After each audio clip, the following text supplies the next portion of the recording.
The new chapter of Fairy Tail 100 Year Quest dropped, and seems like we are finally over the slice of life chapters.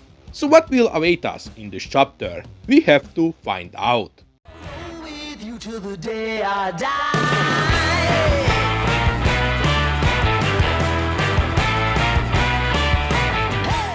This chapter's cover is Kana and Bahus having a picnic. Seems like this might be the ship Mashima will go when it comes to Kana. Can't blame him though. There is no man on earth outside Bahus who can outdrink Kana. But I do feel sorry for their future kids. Having two alcoholic parents will definitely hit hard. But moving on from the cover page, the chapter starts off with Jellal saying goodbye to the team in a town called Hawthorne. Seems like he isn't tagging along on the quest after all.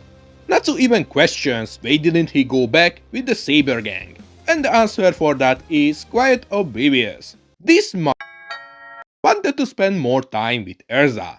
He thought he's sneaky about it, but the whole gang, with the expectation of Natsu of course, sniffed it out.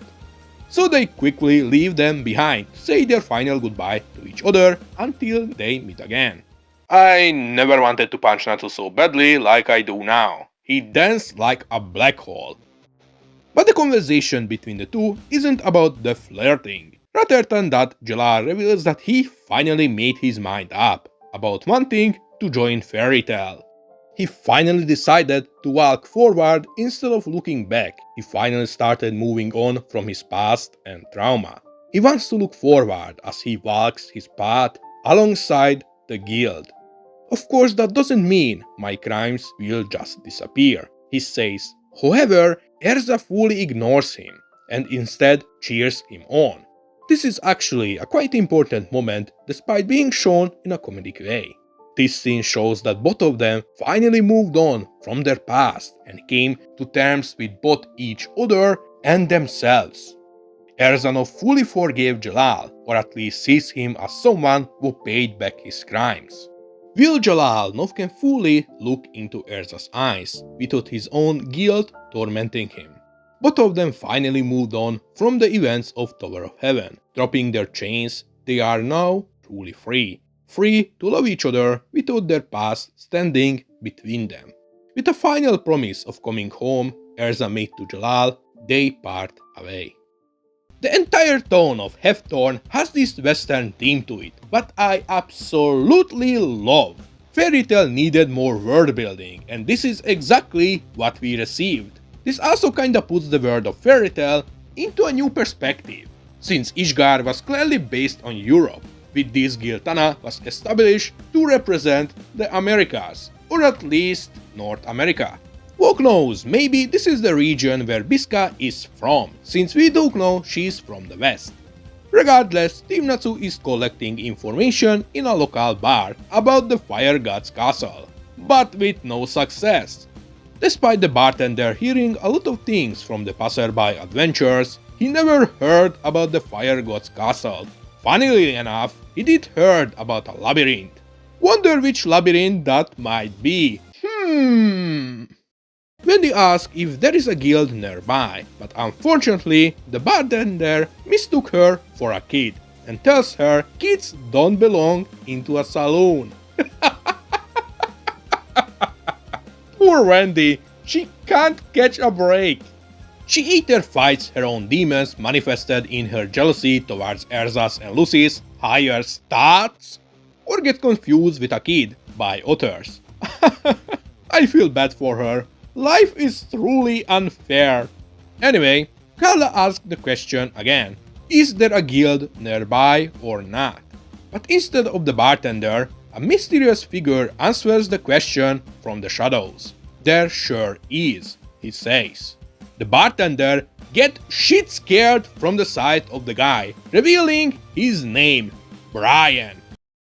The bartender, I wish we could have a name for the guy because calling him that is annoying, warns Brian that they are outsiders and that he should leave them by. Brian ignores him and approaches Team Natsu regardless. This guy means trouble for sure. Brian looks at Happy and Carla, calling them delicious with an evil grin on his face. What the fuck? I ain't gonna lie, this guy's design is freaking awesome. He looks menacing as fuck. Mashima and Ueda cooked peak again with Brian's design. The dice on his thigh, the tattoos on his eyes and neck. This guy just looks awesome altogether.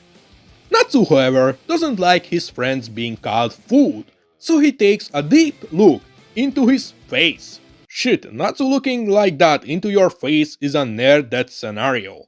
Rotter might need to reconsider his life choices because he ain't got no money for hospital bills.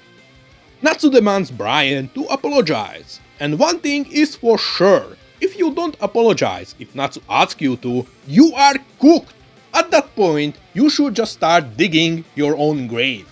Brian apologizes from Natsu, saying how he shouldn't have said that because it was rude. Just to double down, attacking Carla and Happy, his hands turn into a giant hand with mouth on it, trying to swallow both of them the same time. But before he could do so, Natsu rocks his head with a fire fist, knocking him down with a single strike. But he fucking ate it! Like, literally, Brian was not just unaffected by getting punched by Natsu, but he straight up absorbed his flames into his body. Even complimenting the flames, calling them delicious. This guy ain't a joke.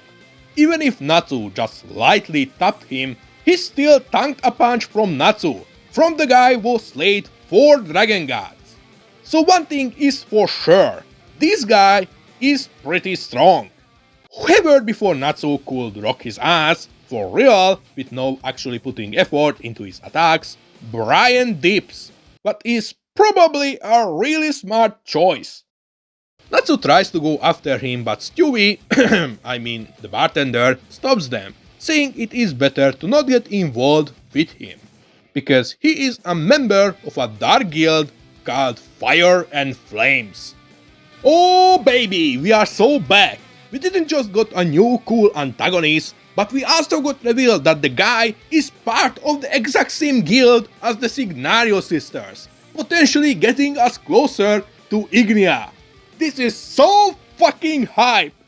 This also confirms that the Fire and Flames guild is in fact a dark guild, what makes sense, since no guild associated with Ignia could potentially be a legit one. This chapter was really awesome. We got some nice world building, we got character development for Erza and Jellal, getting them closer together, finally moving them away from their past. At the same time, we also got a new character who doesn't just look cool, but also seems strong as well, at least strong enough to take a punch from Natsu. With him, we also got closer to the Fire and Flames guild, the guild what the Signario sisters are part of, with an answer on what type of guild it really is. And of course, we got closer to the final boss of 100 Year Quest, Ignia himself. Did you enjoy this chapter? Please let me know in the comment section below. I sure did. This was Space G. Don't forget to subscribe and see you guys in space. Bye!